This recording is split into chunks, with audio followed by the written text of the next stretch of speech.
Ladies and gentlemen, on behalf of the Czech Christian Academy, in cooperation with the Faculty of Arts at the Charles University in Prague, please allow me to welcome you to a lecture as a part of the project supported by the Templeton Foundation, Faith and Beliefs of Nonbelievers, which explores the globally growing segment of so-called nons, the people who break with any form of organized religion. After lectures by Professor Linda Woodhead, Professor Tom Budova, we are pleased to welcome here the Canadian philosopher, Professor Emeritus at McGill University in Montreal, Templeton Prize laureate, author of dozen books, including the one on secular urge, Professor Charles Taylor, who will lecture today on the history of ethical growth. Before I give him the floor, I would like to ask Professor Tomáš Halík to introduce to us to the topic. Thank you very much. Please unmute your mic.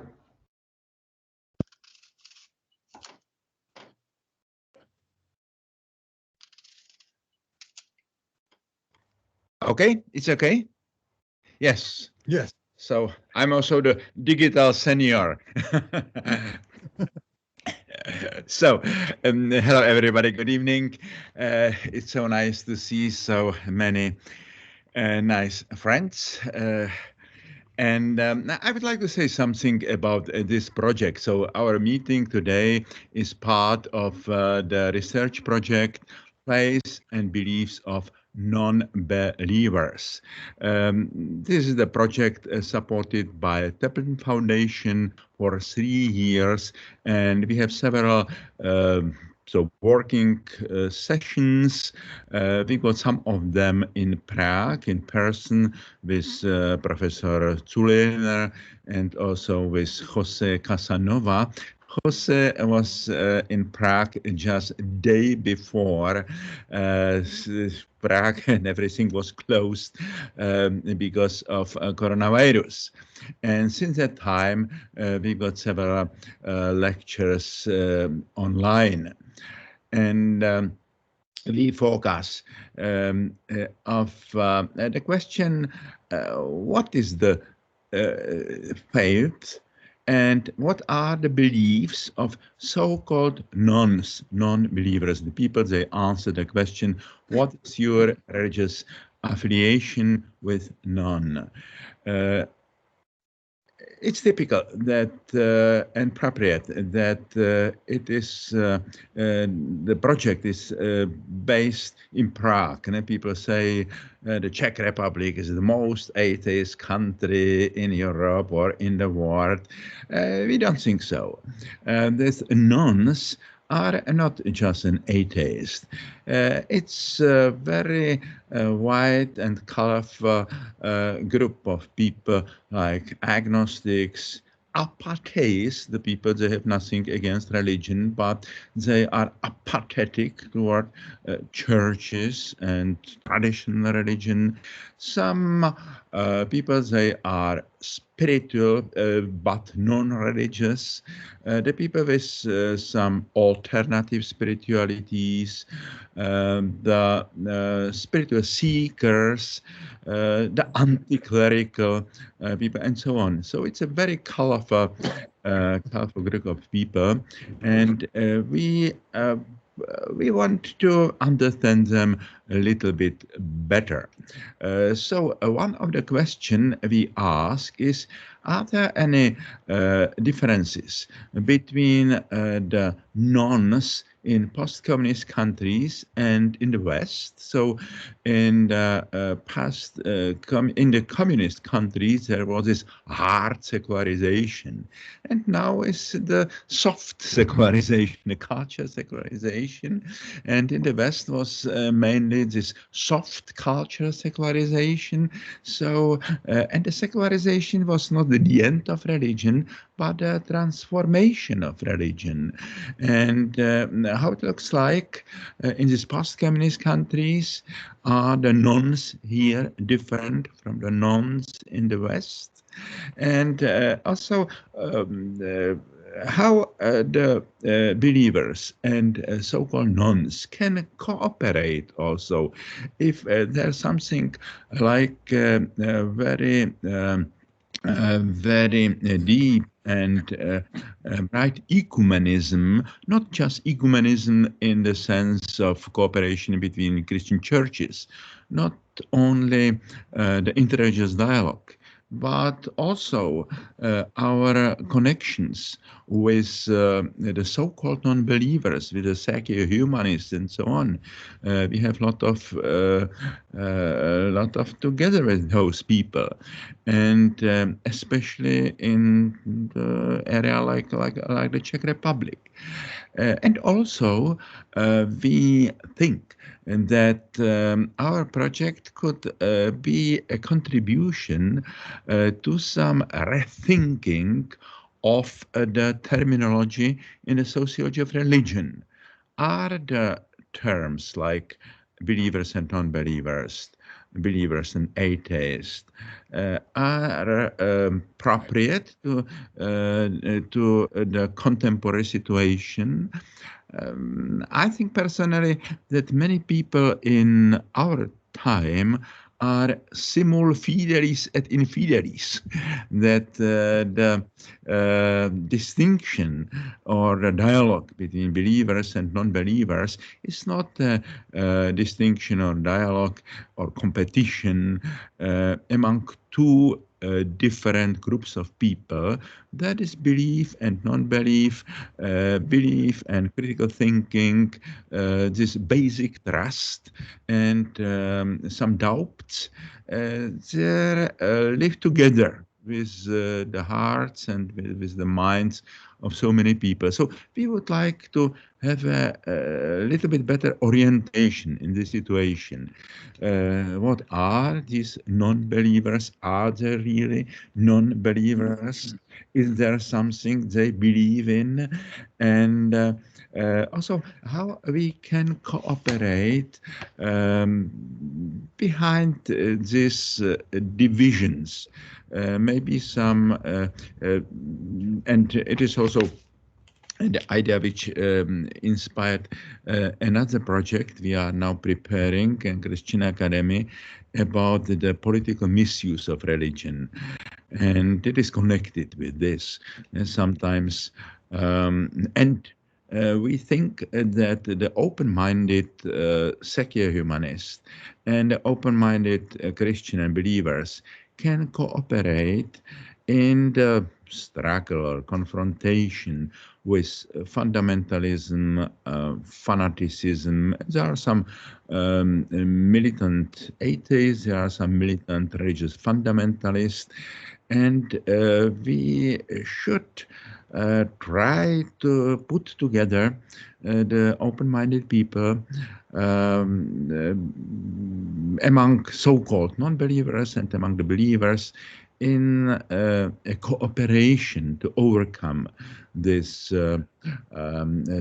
dangers. So this is some ideas about our project, about the intention of our project. Maybe somebody from our team will to contribute something more. Pavel Hošek or Robert? No? No. We are looking forward to hear the lecture, so. Yes. Okay.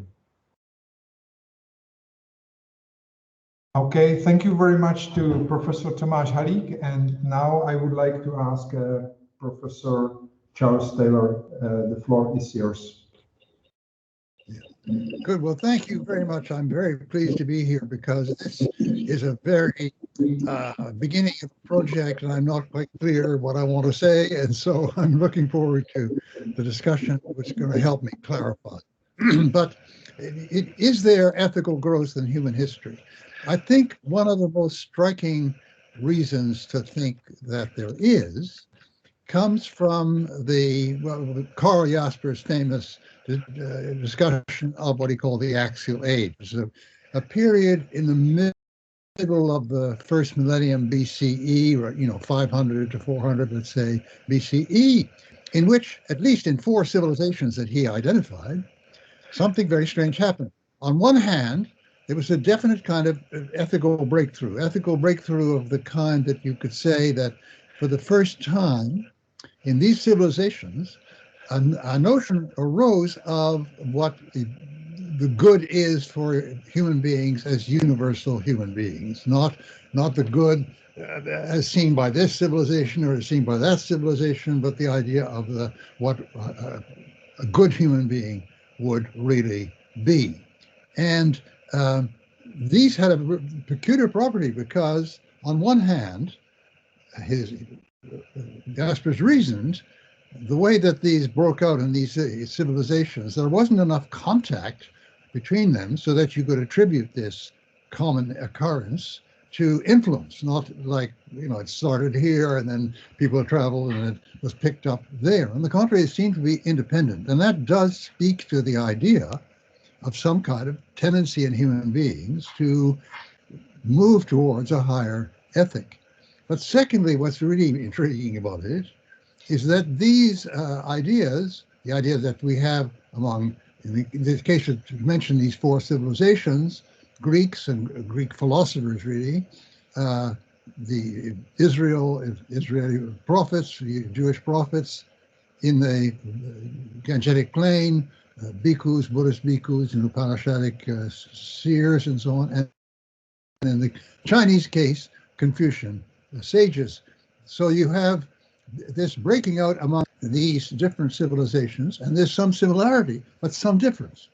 They're not quite the same. So we have already, as it were, a kind of ecumenicism, de facto ecumenicism, emerging on the human scene, because you have these ideas which are similar and have a kind of similar structure, what a universal human good would be like, but they are different, and they don't quite. You need to get all 4 of them together to get an idea of what is happening. Now, so if you like, ecumenicism and some idea of progress coming in implicitly in human beings, even though they don't influence each other, these come from this experience.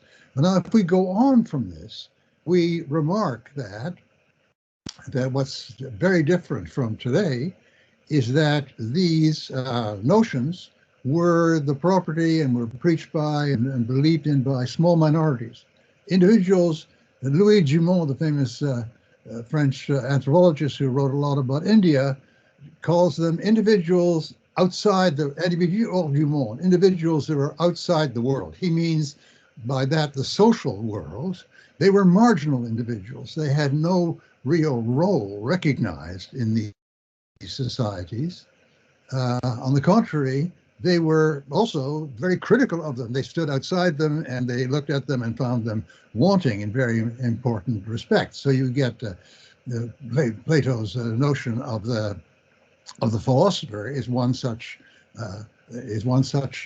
notion, bitterly, strongly critical of the Greek polis as it actually existed. And the Israeli Jewish prophets, another case, strongly critical of how Israel was actually run. And in the case of the Buddhist bhikkhus and so on, something similar is the case, and obviously true in the case of Confucian sages. So you get this strong critical and stance by people who are marginal.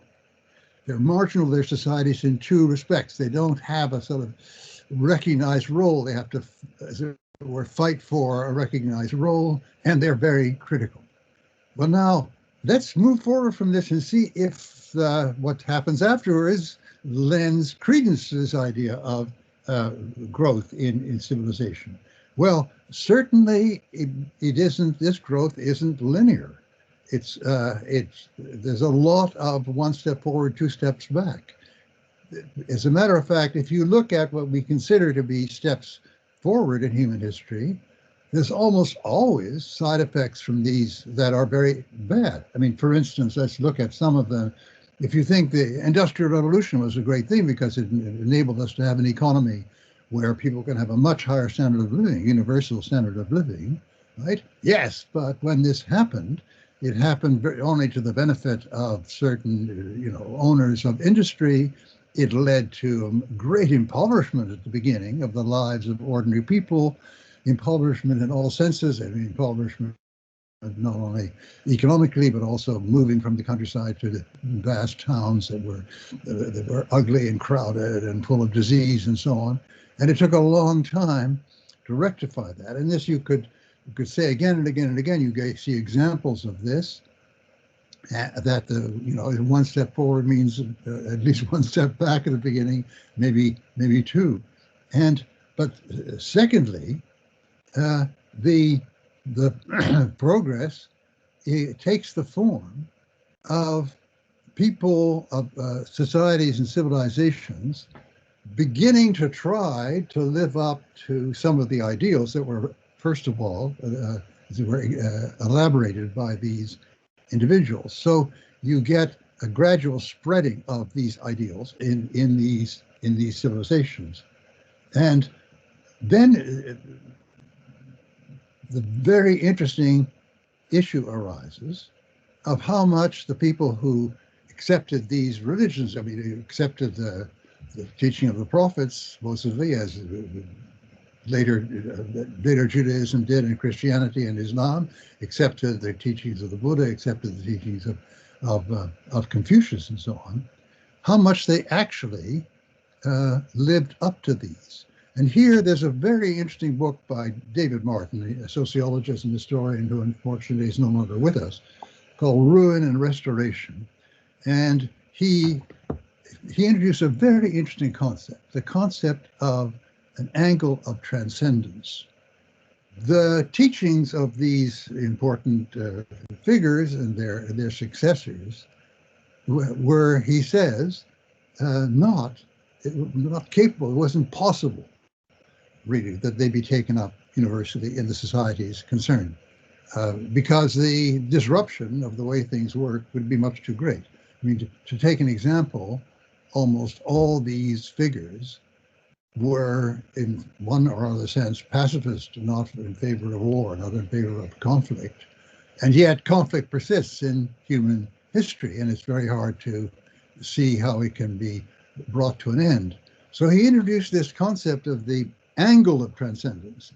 Certain of their religions or outlooks had a steeper angle of transcendence. In other words, the gap was much greater between how ordinary people lived and what the demands were of this ideology or religion. So you have steeper and less steep, more acute and less acute angles of transcendence. It's an interesting concept. And as David Martin pointed out, perhaps Christianity and Buddhism are examples of a very severe angle of transcendence. So you get the idea, which you see even in the Middle Ages, that Christianity means peace. The clergy are always saying you must restore the peace of God. You shouldn't go to war with each other. You shouldn't be always fighting each other. But people were always fighting each other, right? And in the end, they made some kind of compromise between that by inventing the Crusades, where knights would go off and fight Muslims. Right? So you get these kind of compromises are made because the angle of transcendence of the religion or the outlook purely understood is much too great. It just can't be carried forward in human history. Okay, so I think that's a concept we have to have in mind when we go forward. And I'm going to try to go forward and trace some of the developments. Now, the developments that occur are of two kinds. There are new demands that emerge in history, demands going beyond the original ones of the original prophets or doctrines and so on, and they increase the angle of transcendence. Example of this that we get developing in modern European society, the notion of the individual, someone with rights who shouldn't be overruled or exploited or forced to do something that he or she doesn't want to do. The ideas come out and they German constitution after the Second World War, the human being is unantastbar, is untouchable, can't be as it were invaded. And this in turn led to ideals of societies which were meant to be friendly to the individual, give individual rights, and eventually even give individual voices in governing the society. So you get things that increase the angle of transcendence in that they give us even higher ideals to live up to, which we lamentably, obviously, in many, many cases, fail to live up to. But then there's another kind of development going on where we find a way, human beings find a way to institutionalize certain demands, and they decrease the angle of transcendence. Example in modern European history, the abolition of slavery. So you get the idea beforehand in Christianity, for instance, was, well, slavery, you can't really do without it, but, you know, St. Paul says you should live with your slave as brothers and so on, you mitigate it and so on, but the institution is still there. Whereas in the 18th century, in an extraordinary outbreak, particularly in Protestant countries and among evangelicals, you get suddenly this demand, no, the thing has to be abolished. And in a very short space of time, it is. I mean, it isn't really, because there are lots of places in the world in which, laborers from abroad are equivalent to the situation of slavery. But legally speaking, overtly speaking, that institution has been abolished in history. Right? So you get these two kinds of movement in which one is increasing the angle of transcendence, and the other is, on the contrary, fulfilling more, and therefore decreasing the angle of transcendence between what the ethic demands and what's actually happening. Now, this whole advance, however, is very messy and very non-Hegelian, and very utterly unlike certain liberal ideas of human progress, because of this factor I mentioned earlier of one step forward, two steps back, or steps forward producing side effects which are very, very, very negative. And you can get also, examples occur. For instance, we have the great French and Russian revolutions, which certainly made the idea move forward of free republics in which people rule themselves. But they were accompanied by the kind of violence that immensely increased the oppression and murderous nature of human history, right? So you get, on one hand, the ideal of liberté, égalité, fraternité. On the other hand, you get the practice of Robespierre. You get the idea of a really socialist society, and you get the actual practice of a Stalin or Pol Pot and so on. So you have these terrible secondary effects which sometimes make things even worse than they were before. And so I want to look at some of these, because these setbacks, these forward movements which produce setbacks, which are sometimes greater than the original evil, have to be matched against something else, which I would call the improvement or increase in the repertory of collective action, which actually brings us closer to the ideal, right? Now, the ones that I want to look at here, examples of what I want to look at are, for instance, the development of nonviolent resistance by Gandhi in the beginning of the 20th century. What is this? Well, this is, it's age-old time. There have been empires, and there's been people who were oppressed by empires and tried to liberate themselves, and they usually liberated themselves when they made it by force, or somebody else came in and defeated the original rulers, and they were liberated by that. Here you get the new idea. We will have a liberation from the British rule, which will not be based on force. And what does that mean? That means that the fact that violence breeds violence in history, which is what makes the Russian Revolution and the French Revolution so incredibly violent, right?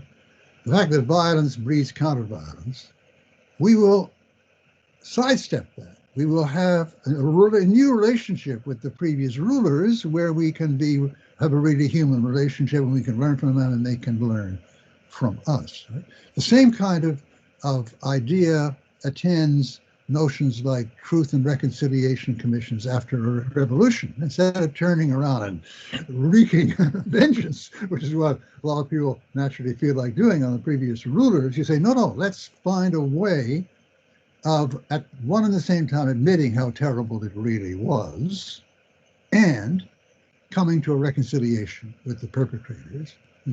These two have to belong together. You have to have them admit and say, this is, it's a terrible thing that we did and so on. But that being done, you can envisage that we have more human relationship. And this is an example of the increase, if you like, the further development of what I call the repertory of human political action, which allows for a really higher ethical way of being, right? Not simply displacing the source of violence and now we're beating you up after you beat us up, but really living together in a new kind of world. So there are two interesting vectors of what people might think of as progress. One is the vector of what we come to demand as minimal acceptable behavior. And we see a step forward of that, for instance, in the move to abolish slavery. Now, it's no longer acceptable to have this slavery. But we see this also in the kind of movements that culminate in, let's say, the Universal Declaration of Human Rights of 1948, right? Because there, the idea is we will have societies which are free in the sense that they govern themselves and free in the sense that individuals' rights will be respected and also egalitarian, right? So you get it's a ramping up. This is the two kinds of movement. You get a ramping up of what we demand, and which increases the angle of transcendence for what's going on in the world. But we also get this invention of new ways of being, of new ways of operating, which rises higher to meet this higher level of a higher angle of transcendence and reduces the angle of transcendence. So let me now quickly look at something that is a very interesting example of all this. And I hope I run out of time, but I'll try to get the point across. One of the great achievements of the modern world is the democratic republic in which people are all equal and their freedom is respected, right? And these can only come about because people develop a very strong common sense of the enterprise they're in together. Patriotism is essential to free societies. People have a sense of we're all in this together and we're together in a certain project of human history with these values. Right? But this sense of having a common political identity, we see that everywhere, and this is this terrible step backwards. We see that not everywhere, but in very many places, mutating into a sense of, well, some of us are the real proper members of this society. We're the real Americans or Canadians or French or what have you. And these other people, they really aren't. And as a matter of fact, we have to put them in some kind of box, etc.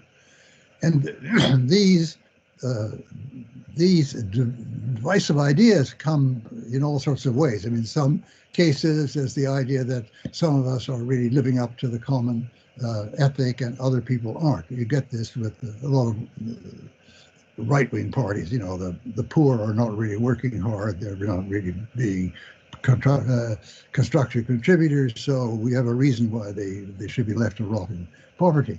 Or we get some idea that some kinds of people, like whites, are superior to blacks. Or, alas, in my country, many other countries, which are based on settlers coming from abroad, settlers are civilized, the indigenous people are not. Or, men, of course, are people who should really take the proper jobs and women not. And so it goes on and on. And some of this exclusion is fed by fear of outsiders, and that applies to the case that immigrants are targeted. But some of these exclusions arise within the country with very, very long-standing populations, like in both Canada and the United States. There's some black-white racism, I mean, racism against blacks, but also against Aboriginals. And the blacks are there in the States as long as the whites and the Aboriginals were here before any of us were here. So it's not a matter of immigration anymore. And now, what is really interesting is that in some of the ethical views that have been pushing forward this sense of what ethics is, there have been found resources to overcome this kind of division.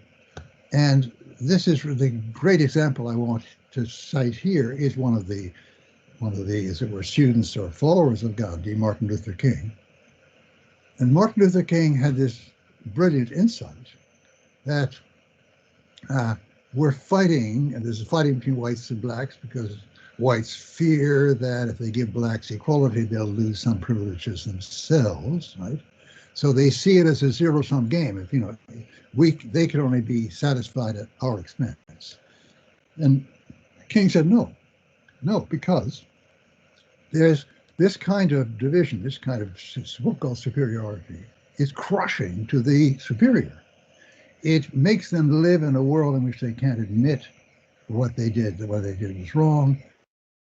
They have to, at a certain level, they know that, so they fear retaliation, so they live in fear. And they tell themselves all sorts of stories about their superiority, which are totally wrong. But here we get the ethical insight. Human beings are meant to live in the truth, and they're meant to live in some kind of comity, in brotherhood, sisterhood with other human beings. And all that is being crushed out from the mindset of those who are in the superior position. They're terrified. And that, as a matter of fact, if you look at the situation in the States, just parenthetically, of white policemen killing blacks, it's clear that there's not only a sense of superiority, but also a tremendous fear here of the black. That's why they pull the gun very often and shoot before, they ask questions. So, in the words of John Lewis, is one of the great followers of Martin Luther King, who was in the U.S. Congress and just died last year, he said to them, it's a wonderful expression, put down the burden of hatred. Right? This kind of hatred is a burden, it's crushing you. We could live together in another kind of relationship, a relationship of mutual enrichment.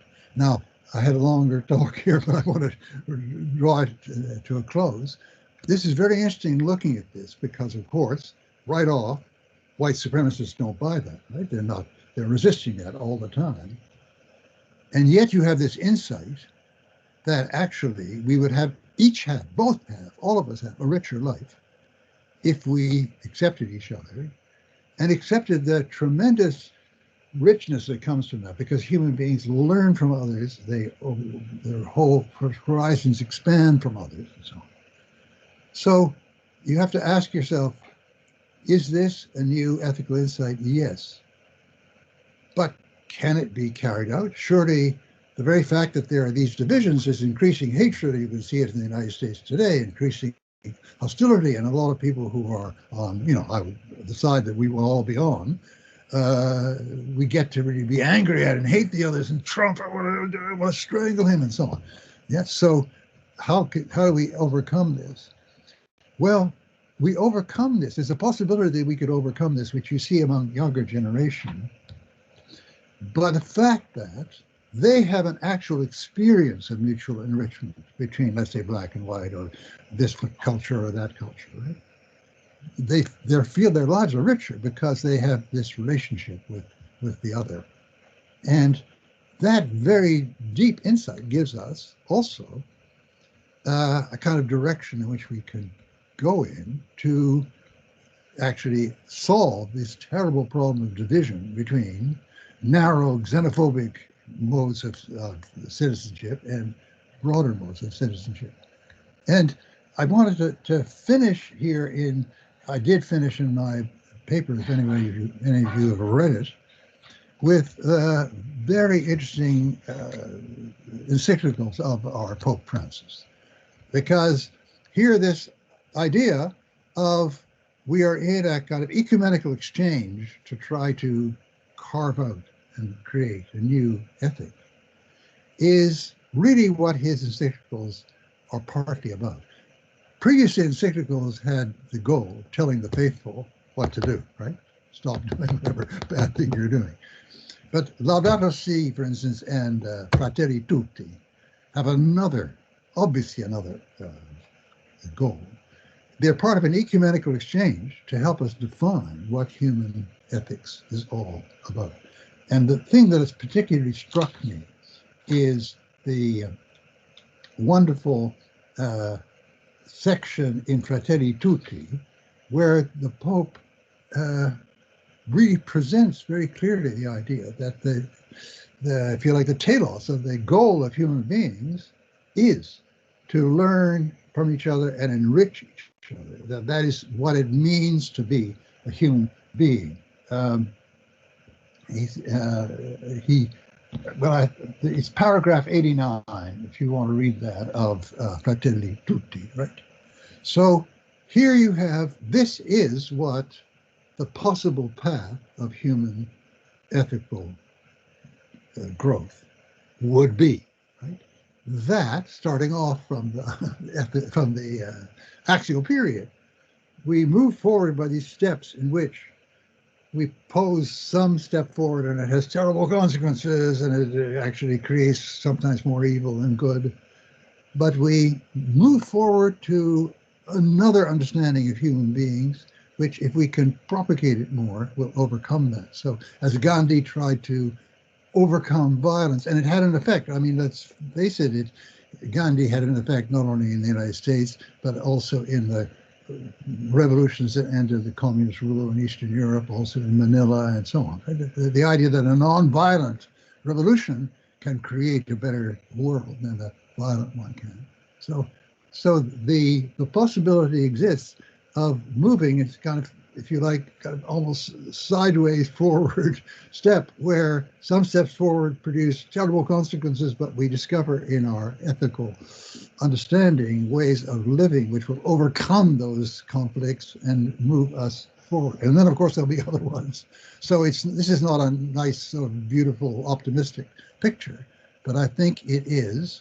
It gives us a very interesting vector of possible growth in human history. Okay, I will stop there because I'm ready, not too far, much too long, please. Okay, thank you very much for a great presentation and great opening for the discussion.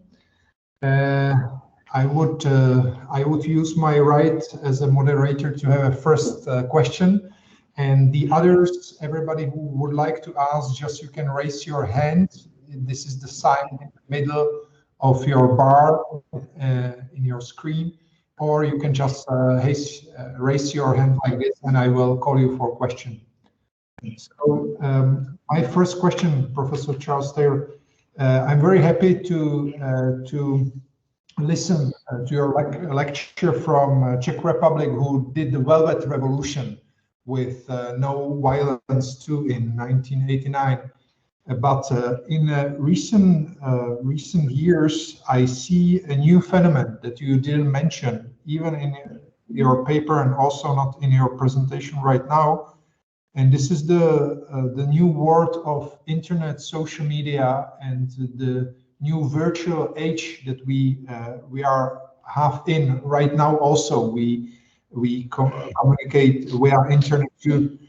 Sometimes I have a feeling that as if the gates of evil had been released, and it's very difficult to actually face the big size of hatred and evil which is shared online.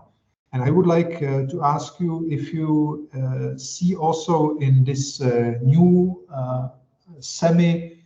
semi-virtual world some progress or ethical growth, or if you think that this is just a period which will be over again after some times, what are your comments to it? Thank you.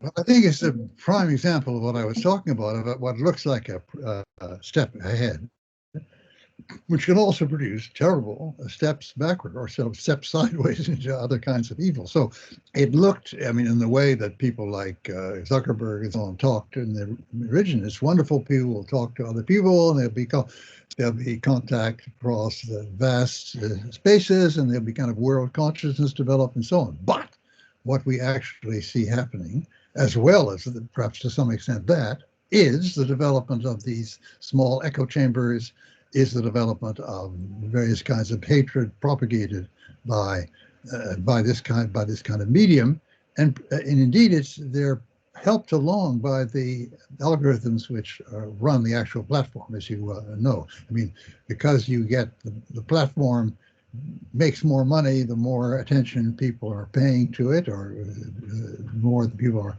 posting notices on it, because it's really advertising revenue. Therefore, they put in an algorithm that when certain kind of posting comes up, you look around for similar postings, and they come up, and they come up, and they come up. So the original posting, which is, you know, let's hang such and such a group because they're all evil, suddenly gets to be multiplied. So we can't live with that kind of platform, and there's going to have to be various controls. I won't try to go into all the things you'd have to do, but definitely we have there classic example of unintended consequences, making things in some respects, very serious respects, very much worse. I mean, another way they're making it worse is, of course, that there used to be a clear understanding among most people of what fact was and what kind of processes of verification establish fact. And now we get people divided, anyway, in the United States in an extraordinary degree, where huge numbers of people are behind the totally fantasy world that Trump is propagating. And they have this kind of conspiracy theory outlook, which tells them that, you know, the people who are saying that they're wrong, it's all a big plot, et cetera, et cetera. So I wish I had a clear and complete program for how to deal with this. But this is what I mean about the accidental area, if you like, accidental feature in history that we bounce off in a direction that nobody foresaw when a new step is taken forward. And it will depend on, the exact steps we don't know, but it will depend on a culture of respect for the other because you feel enriched by that respect, for us to be able to establish standards and will eventually overcome these fresh divisions which are being introduced. It's you know, this linear progress or kind of Hegelian process where, you know, resolving one issue puts you on a higher plane to look at another issue. That's not the model that works in history. And, you know, people who are operating in either of those models can't see what you know, ethical advances could be. I'm trying to find a way of describing what I think this could be. Okay, thank you very much. The next question goes to Professor Pavel Hošek. Thank you. Thank you, Professor Taylor, for your very inspiring lecture. I actually have a question which starts with the encyclical Fratelli Tutti.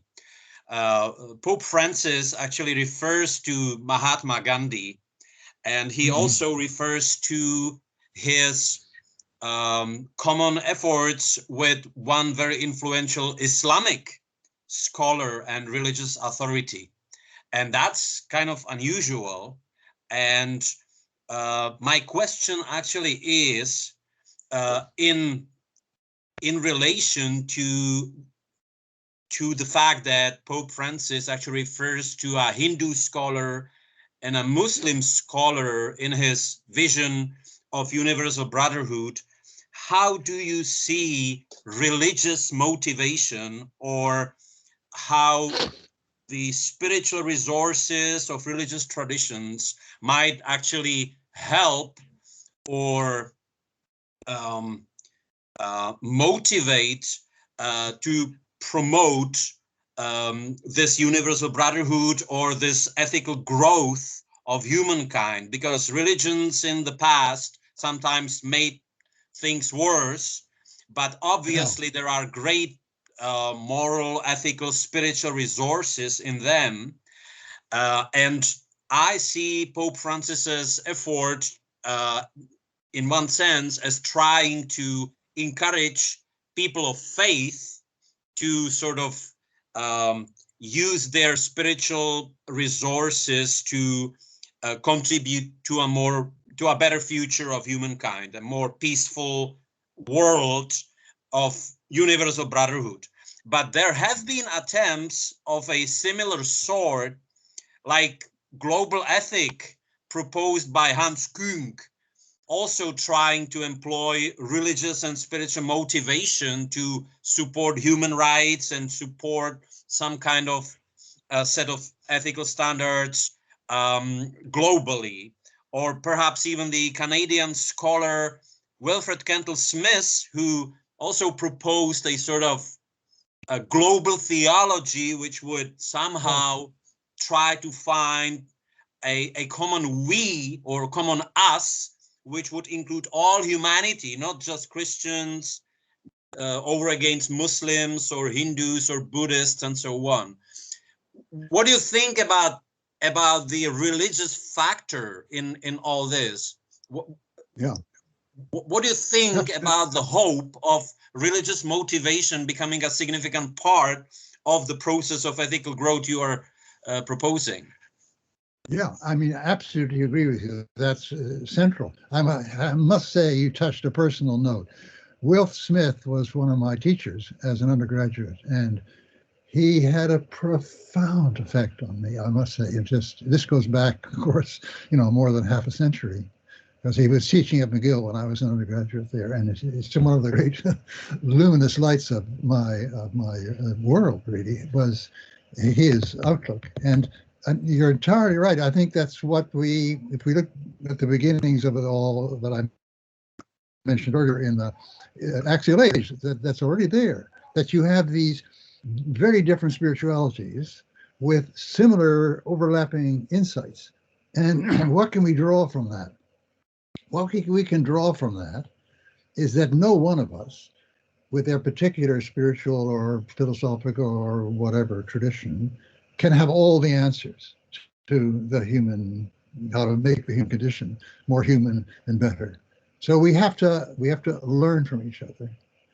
We have to learn to discern in each other what is really heading in this direction and contributing riches to our understanding, and what is kind of cutting things off and declaring that we're superior to you, and on the contrary, breeding conflict.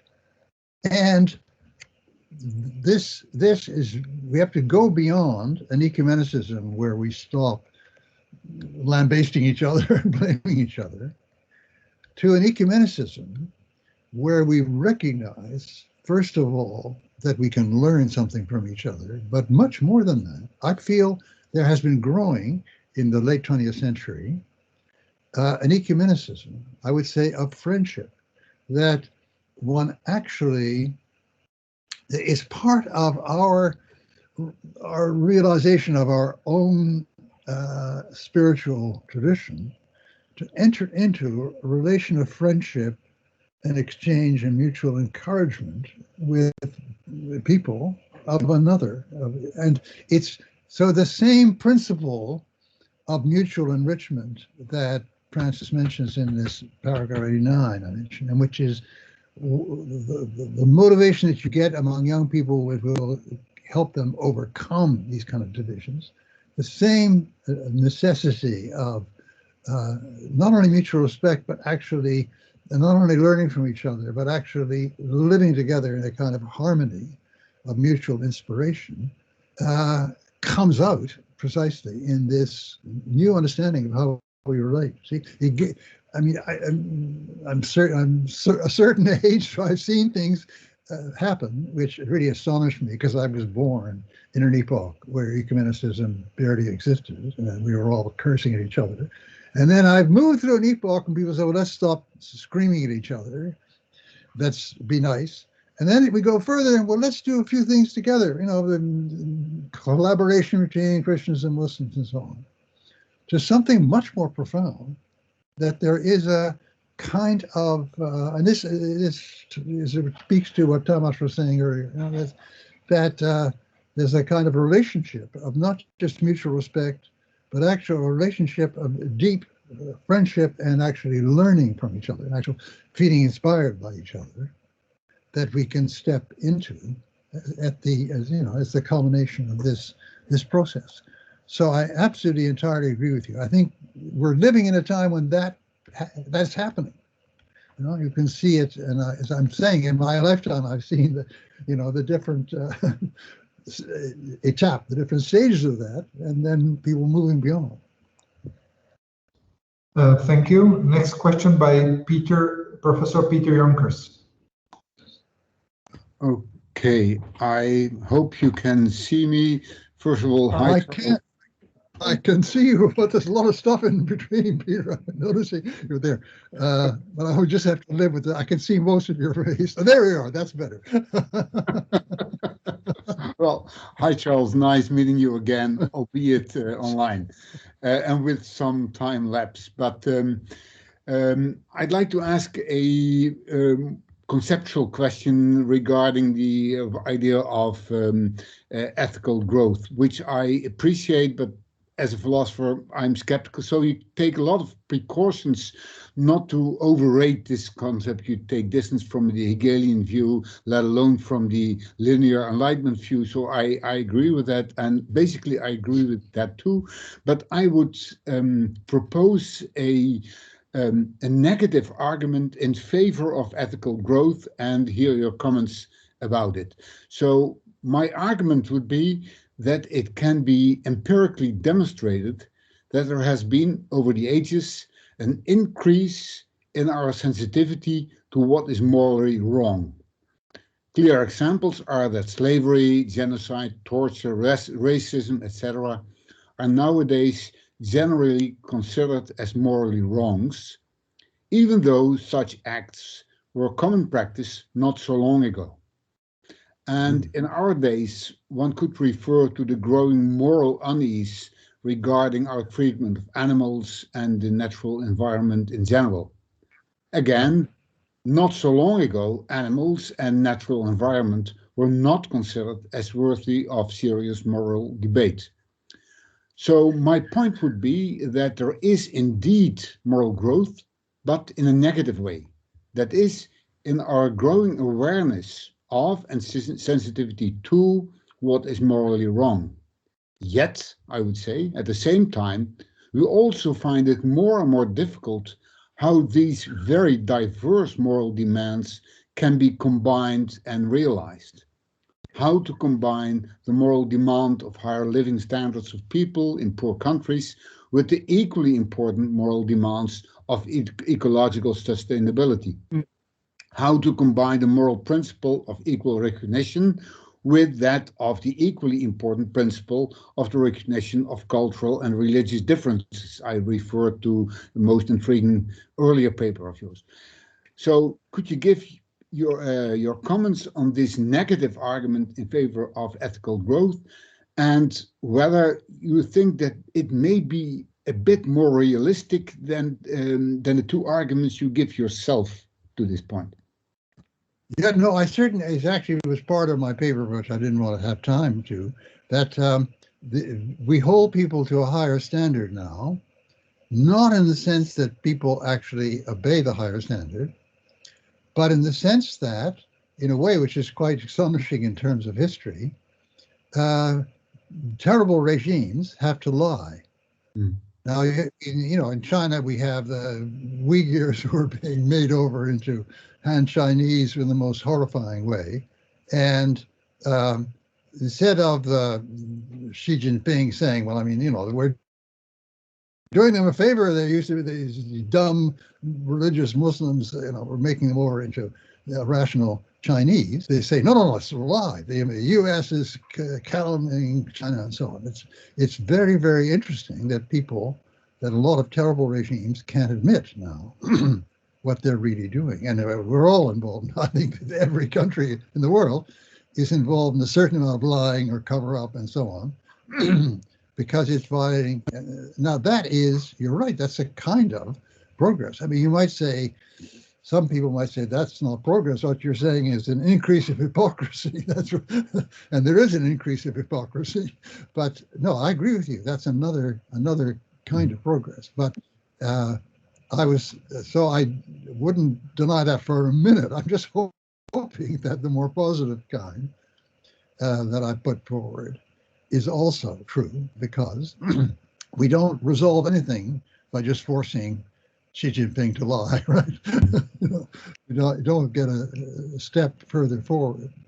And so I'm looking for an avenue of hope whereby we can. So I hope that both our arguments are true, not just that one.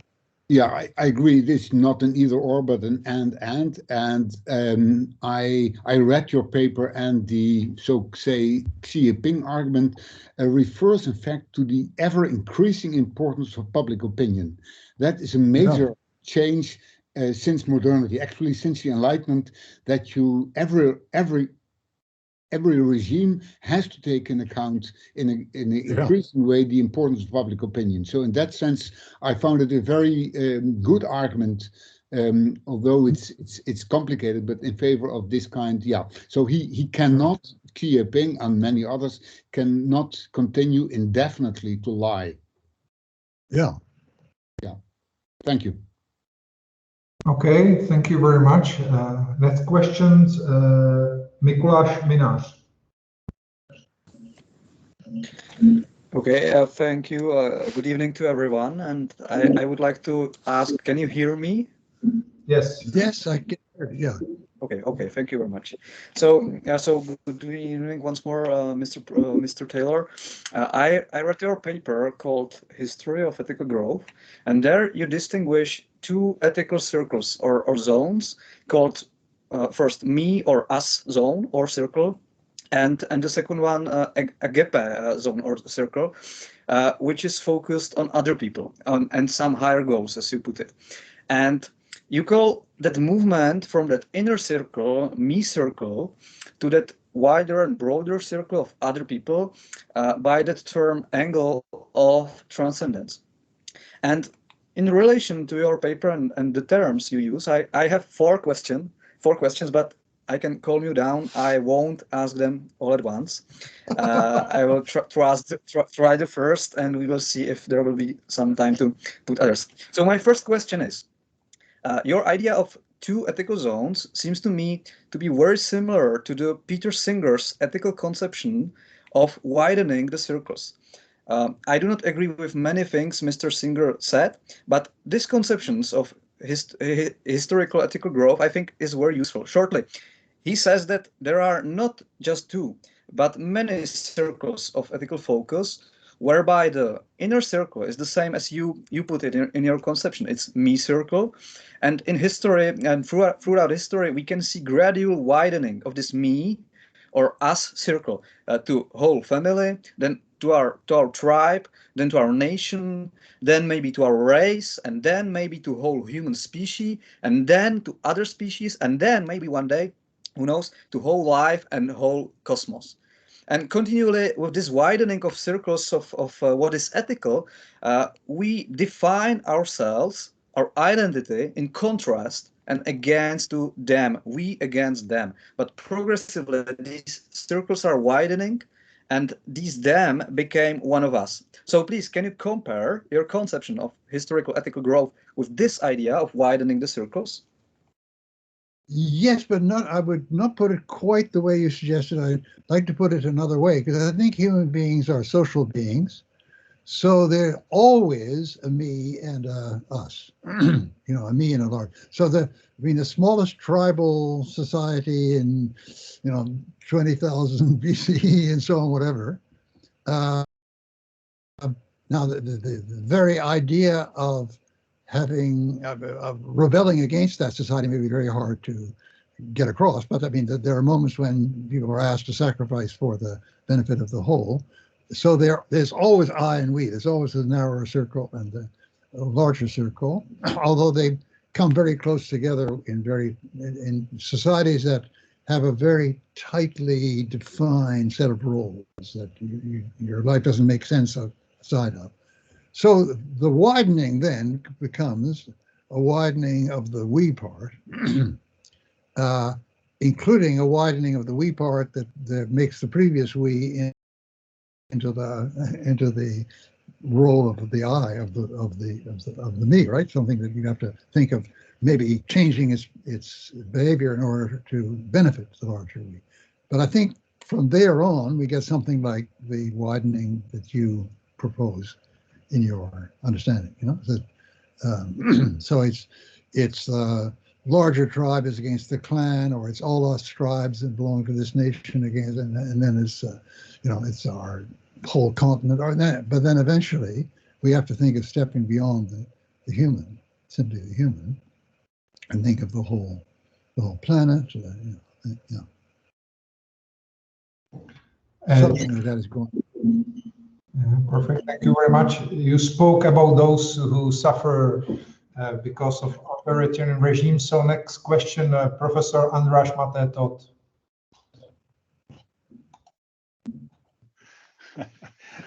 I am actually not suffering in an authoritarian regime.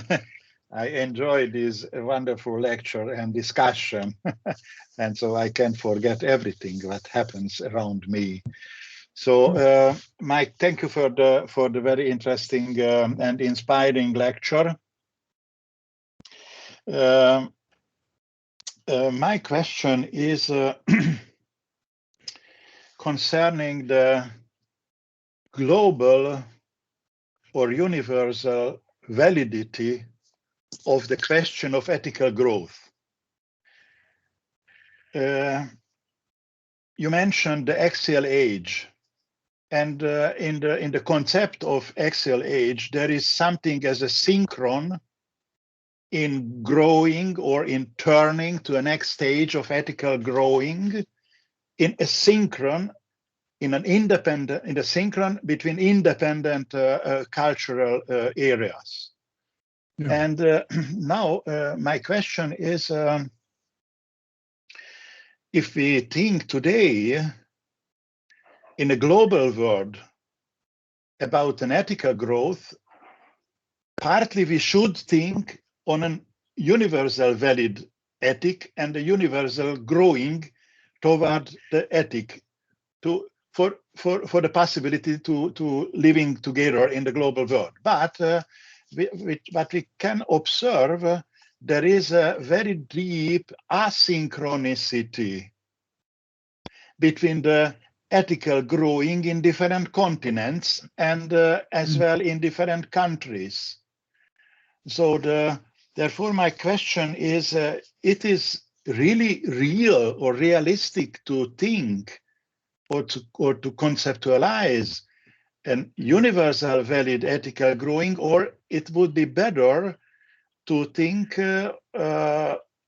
this asynchron growing of the ethic or of ethics.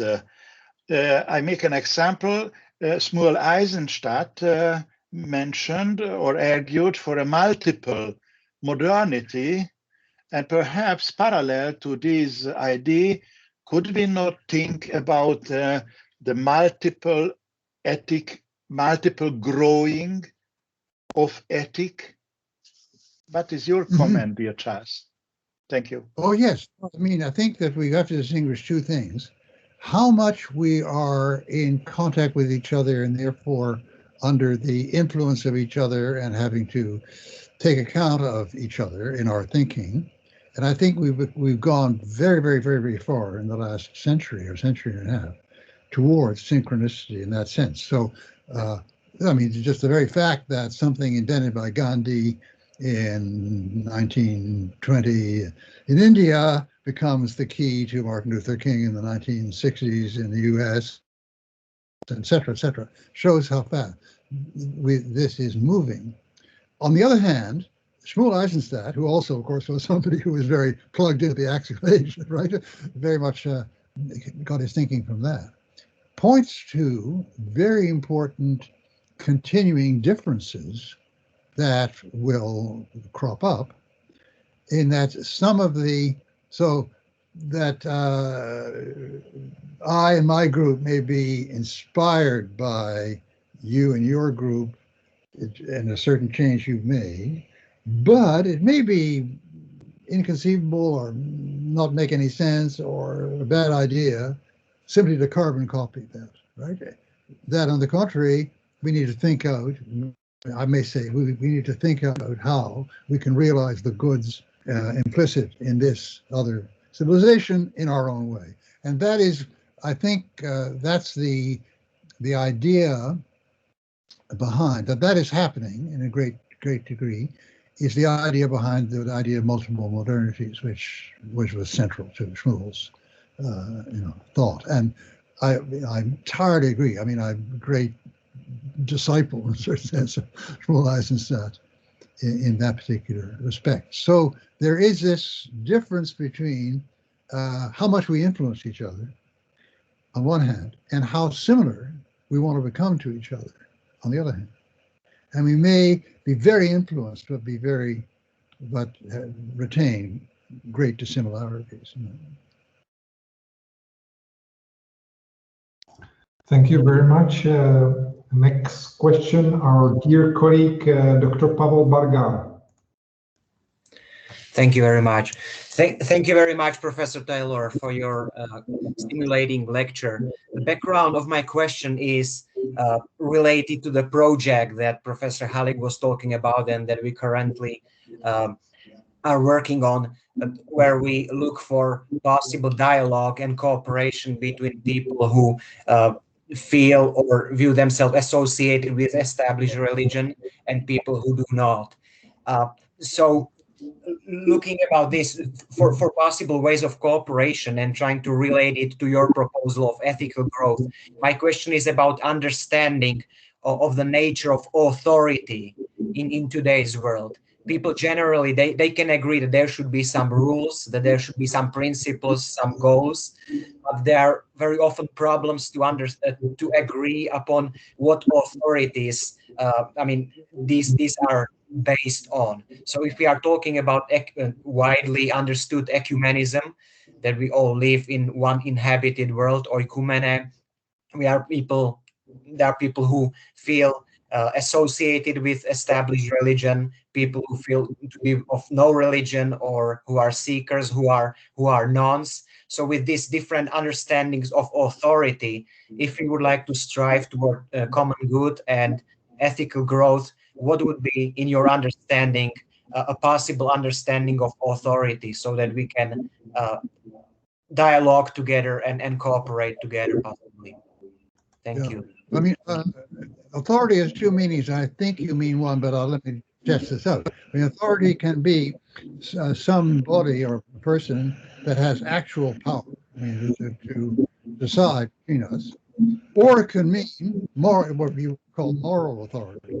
Someone, their writings, their teaching, whatever, it seems to us to be so powerful that we take that as our benchmark. Or I gather you mean the second, because at the stage of a common authority in the first case, it could only be another kind of United Nations, but it would still run from the bottom up. It would have to be agreed on between the various nations. So let's think of I think that the sources of authority in that second sense are always going to be plural. That's the, I think, message coming out of the axial period and out of the importance of ecumenicism today, and and so on and so on. That is, matter of fact, you can almost think it's a condition of our having learned some of the things we've learned from others that we weren't totally, enfolded into the source of authority we had in our group, right? It's nice the Pope is telling us now to look outward, but we always should look outward even when the popes are saying the opposite. So I think there's never going to be, or I shouldn't say this, I'm making a prediction which is going to last into 4028 or something like that, but I don't see a moment in which there will be a single authority. But I see a moment already emerging in which different sources of authority are going to be in a kind of relation with each other of mutual respect and mutual learning and even mutual friendship, which would make a very different situation than we see, also in the world today between jihadi and American imperialists and so on. Well, thank you very much. We are on the end of our time, but we have still 3 questions by Mikuláš Minář. So, Mikuláš, you can ask right now. Thank you very much. I will try to be short. So, first, when we talk about ethical development, then at first came to my mind developmental psychologists such as Jean Piaget with his theory of cognitive development, then Erik Erikson with his life stages theory, Lawrence Kohlberg with his theory of ethical development, and then James Fowler with his theory of spiritual development, summarized in his famous book Stages of Faith. So my question to you is, what exactly do you mean by that word ethical? Do you distinguish between ethical and spiritual growth, and what's their relationship? Do they even differ? And if so, in which way? I think, what is your conception of spirituality? Is it in some sense the source of the, or some core of that ethical growth? Is it in some relationship to that agape zone? Yeah. Well, I mean, these words are used in many senses, so I'm not going to try to legislate, but I'll just tell you how I use them, right? I think that's what you're asking. Now, the ethical, I understand really in a way that goes back to Plato and Aristotle. The conception of what the ends of human life are, or the conception of what a good life is for a human being in virtue of his or her being human, right? And so, yeah, so we get that kind of issue, that arises in one's own life. I mean, what would a full life be for me?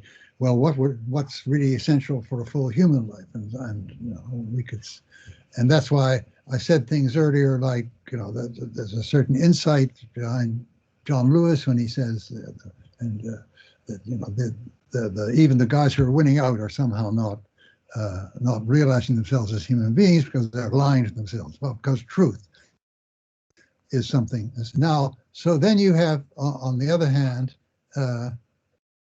spiritual. And that is a set of considerations that help me to discern the ethical and, above all, represent my idea of how I could move towards being more fully, fulfilling more greatly this ethical goal. So, it could be meditation, it could be prayer, it could be various kinds of disciplines, it could be liturgy, it could be, it could be Buddhist meditation, it could be Christian. There are all these things which are essential actually to becoming what you feel you should become. Now, what's interesting then from that point of view is how we're in a world in which there is some convergence on the ethical, but continued non-divergence, continued difference on the spiritual. That is that, so, the Pope may sit down with the Dalai Lama and they'll agree, or with, Imam al-Sistani and so on, and they'll certainly agree on how we should behave towards each other, and that's great. But both of them in their lives are trying to become people that really embody this.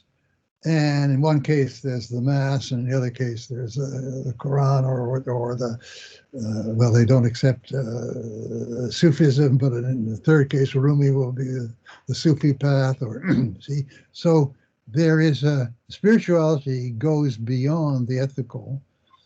It helps us define it, but our particular spirituality, one's own particular spirituality, helps you to realize it, to become like that.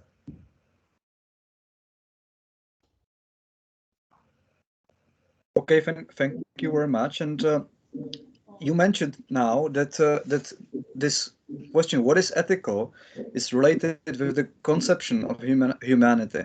And my next question is exactly about this.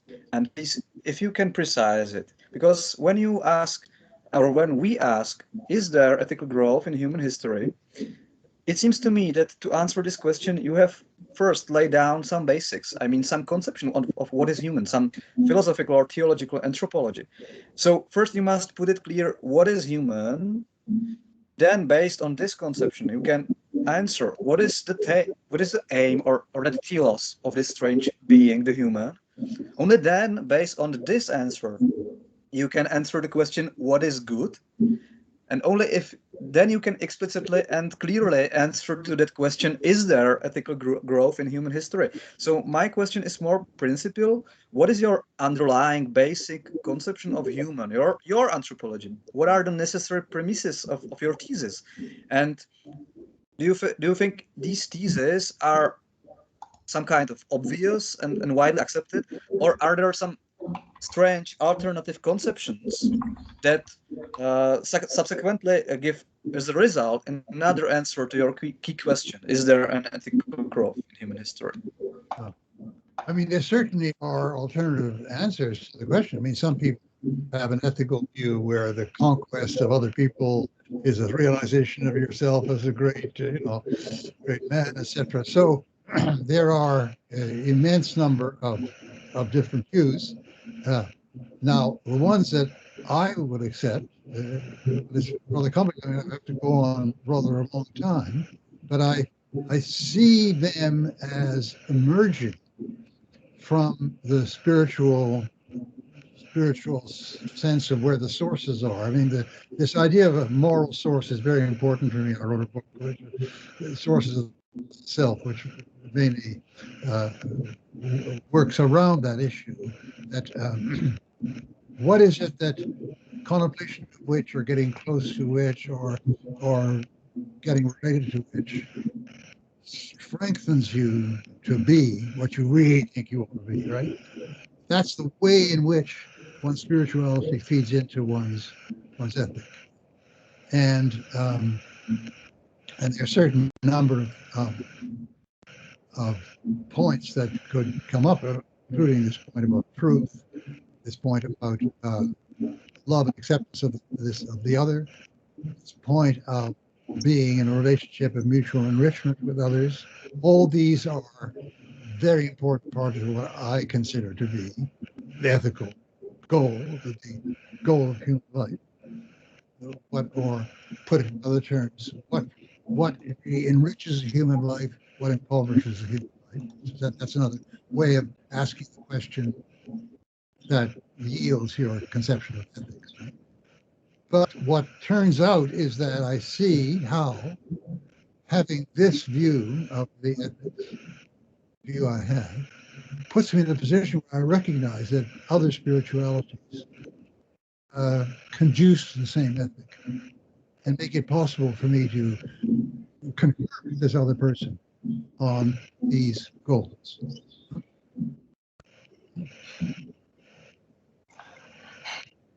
Okay, thank you very much. Our time is over.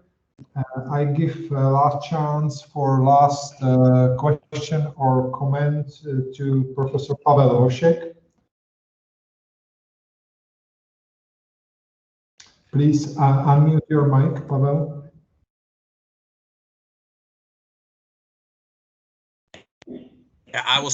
Professor Taylor, I just want to thank you for your last observation, because I find that a very important thing that for some reason is not emphasized as much as it should be, that in interfaith dialogue and in comparing different cultural, religious, and spiritual traditions, there is much divergence on the doctrinal level, but surprisingly, quite a significant degree of convergence on the ethical level. Actually, the set of standards for appropriate human behavior, for what it means to be authentically human, is surprisingly close, be it from the Buddhist perspective, which would give a different metaphysical reason for why to be a good human being, in comparison with Christian or Muslim or Jewish perspective. But the overlap, the convergence, the consensus in what approximately makes us human beings morally good people or creatures is quite significant. And Hans Küng actually tries to base his project of global ethic on that convergence, that, okay, Buddhists and Christians will always disagree in metaphysics, but they agree in all the key respects in ethics, or in how we should think about what is appropriately authentically human. And that also, I think, is a hopeful fact. I mean, it gives hope to some of those attempts to create this universal brotherhood, in spite of the cultural, theological, and metaphysical differences, which will probably remain. Yes, I totally agree. Yeah, absolutely. I think we're on the same wavelength. Yeah.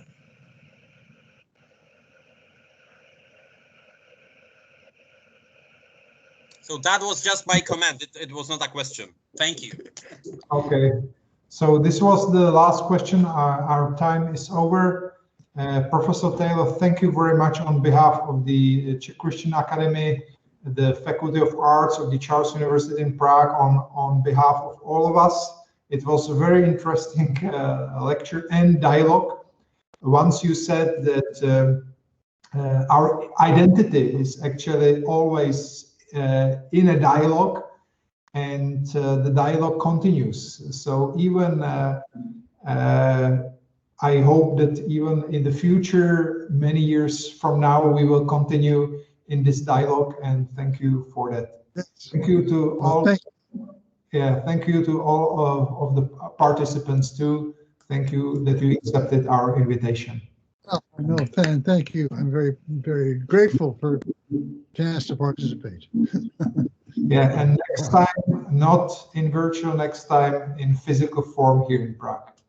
Yes, that's in Prague. Yes, we'll be there. Okay, goodbye. Okay, thank you very much.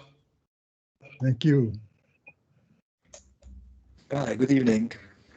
And